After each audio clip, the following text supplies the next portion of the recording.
الحمد لله الواحد القهار، مقدر الأقدار ومكور الليل على النهار، الواحد الأحد الفرد الصمد الذي لم يلد ولم يولد ولم يكن له كفوا أحد. كتب على نفسه البقاء وكتب على خلقه الفناء وقدر ما كان قبل أن يكون في اللوح والقلم، وخلق آدم من تراب وجعل من نسله العرب والعجم، جعل الدنيا دار فناء والآخرة دار بقاء، بل تؤثرون الحياة الدنيا والآخرة خير وأبقى. وأشهد أن لا إله إلا الله وحده لا شريك له، هو الذي يريكم آياته وينزل لكم من السماء رزقا وما يتذكر إلا من ينيب، فادعوا الله مخلصين له الدين ولو كره الكافرون. رفيع الدرجات ذو العرش يلقي الروح من أمره على من يشاء من عباده لينذر يوم التلاق، يوم هم باردون لا يخفى على الله منهم شيء. لمن الملك اليوم؟ لله الواحد القهار. وأشهد أن سيدنا ونبينا محمدا عبده ورسوله قد بلغ الرسالة وأدى الأمانة ونصح الأمة وجاهد في الله حق جهاده، تركنا على المحجة البيضاء ليلها كنهارها لا يزيغ عنها إلا هالك. اللهم صل وسلم وبارك على سيدنا ونبينا محمد وعلى آله وصحبه أجمعين. يا أيها الذين آمنوا اتقوا الله حق تقاته ولا تموتن إلا وأنتم مسلمون. أيها الناس، حاسبوا أنفسكم قبل أن تحاسبوا، وزنوا أعمالكم قبل أن توزنوا، وتهبوا للعرض الأكبر على الله، فإن اليوم عمل ولا حساب، وغدا حساب ولا عمل. فتجهزوا عباد الله للرحيل، واستعدوا للخطب الجليل. أيها المسلمون، انقضى رمضان وبقي الرحمن. أيها المسلمون، انتهى شهر رمضان كأي شيء ينتهي، رحل عنا كأي شيء يرحل. هو شهر عزيز، وكم من عزيز ودعنا، وفي قبره وضعنا، وتحت الثرى وأرينا. هل غابت الشمس؟ هل تخلف القمر؟ هل أمسكت السماء؟ هل أجبت الأرض؟ كلا ثم كلا، وإنما لزمن يدور، والحياة تسير، والسفر طويل، والزاد قليل. انقضى رمضان وبقي الإيمان، انقضى رمضان وبقي القرآن، انقضى رمضان وبقي عبادات وذكر الرحمن، انقضى رمضان وبقي البر والإحسان.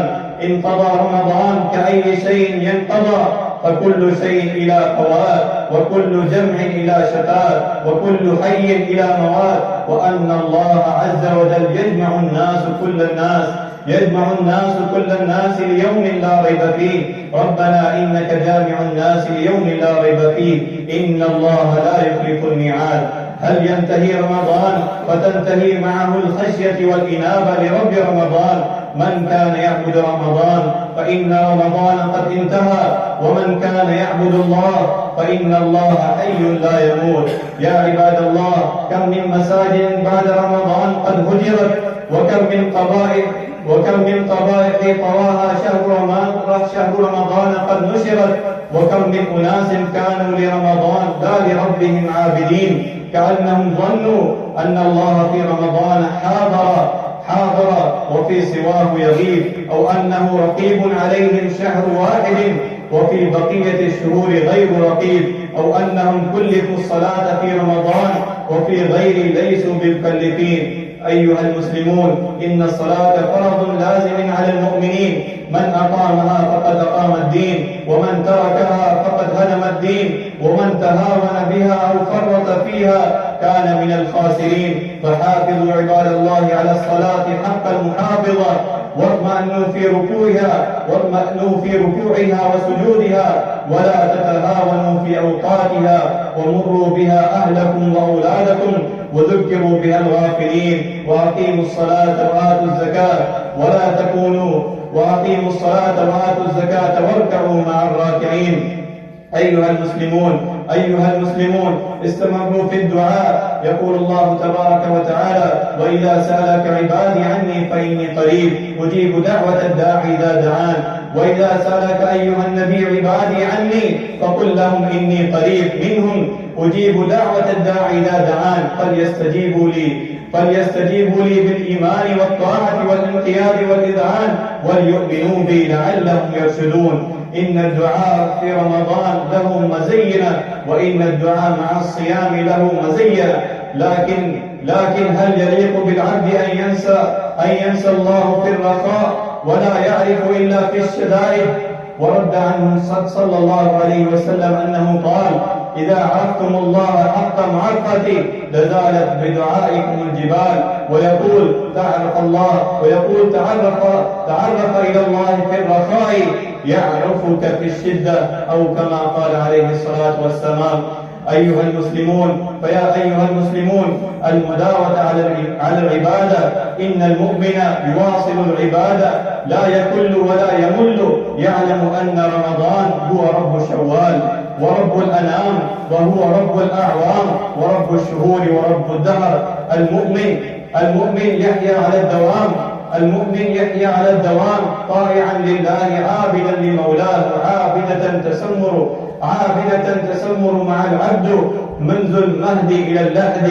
وروت عائشة رضي الله عنها أن رسول الله صلى الله عليه وسلم قال: أحب الأعمال إلى الله تعالى أدومها وإن قل، أو كما قال عليه الصلاة والسلام.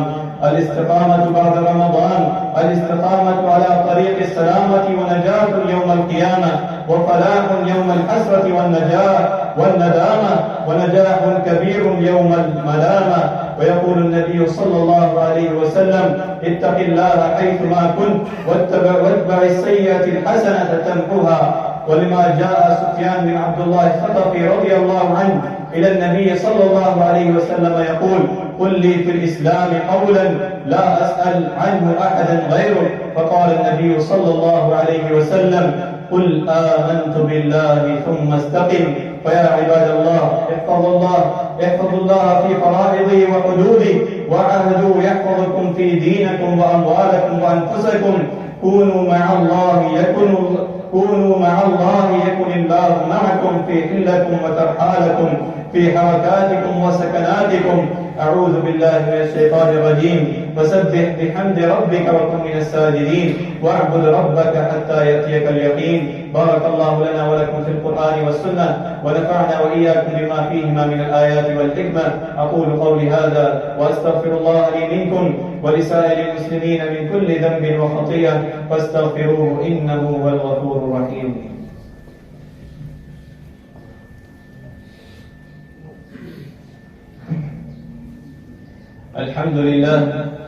الحمد لله حمدا كثيرا طيبا مباركا فيه كما يحب ربنا ويرضى. وأشهد أن لا إله إلا الله وحده لا شريك له، وأشهد أن سيدنا ونبينا محمدا عبده ورسوله. اللهم صل وسلم وبارك على سيدنا ونبينا محمد وعلى آله وصحبه أجمعين. فيا معشر المسلمين، اتقوا الله وراقبوه، واعلموا أنكم غدا موقوفون ومحاسبون، وعلى أعمالكم مجزيون، وسيعلم الذين ظلموا أي منقلب ينقلبون. ولا تموتن إلا وأنتم مسلمون، واعبد ربك حتى يأتيك اليقين. هذا وصلوا وسلموا على رحمة المهداة والنعمة المسداة، فقد أمركم بذلك ربكم جل في علا، فقال قولا كريما: إن الله وملائكته يصلون على النبي يا أيها الذين آمنوا صلوا عليه وسلموا تسليما. اللهم صل وسلم على عبدك ورسولك. ورضى اللهم عن خلفاء الراشدين أبي بكر وعمر وعثمان وعلي رضي الله عنهم أجمعين، وعن سائر أصحاب نبيك والتابعين ومن تبعهم بإحسان إلى يوم الدين. اللهم أعز الإسلام والمسلمين، وأذل الشرك والمشركين، ودمر أعداءك أعداء الدين. اللهم احفظ بلادنا وبلاد المسلمين من كل شرور ومن كل كروب ومن حسد الحاسدين يا رب العالمين. اللهم انصر إخواننا المسلمين المستضعفين في فلسطين وغزة. اللهم أنقذ المسجد الأقصى من أعدائك وأعداء الإسلام والمسلمين. اللهم اجمع كلمة المسلمين على الحق والهدى يا رب العالمين. اللهم إنا نعوذ بك من زوال نعمتك وفجور وفجاءة نقمك وجميع سخطك. ربنا تقبل منا إنك أنت السميع العليم، وتب علينا إنك أنت التواب الرحيم. ربنا آتنا في الدنيا حسنة وفي الآخرة حسنة وقنا عذاب النار. اللهم إنا نعوذ بك من عذاب القبر ومن عذاب النار ومن فتنة المحيا والممات ومن فتنة المسيح الدجال. عباد الله، إن الله يأمر بالعدل والإحسان وإيتاء ذي القربى وينهى عن الفحشاء والمنكر والبغي يعظكم لعلكم تذكرون. واذكروا الله العلي العظيم يذكركم واشكروه على نعمه يزدكم ولذكر الله أكبر والله يعلم ما تصنعون.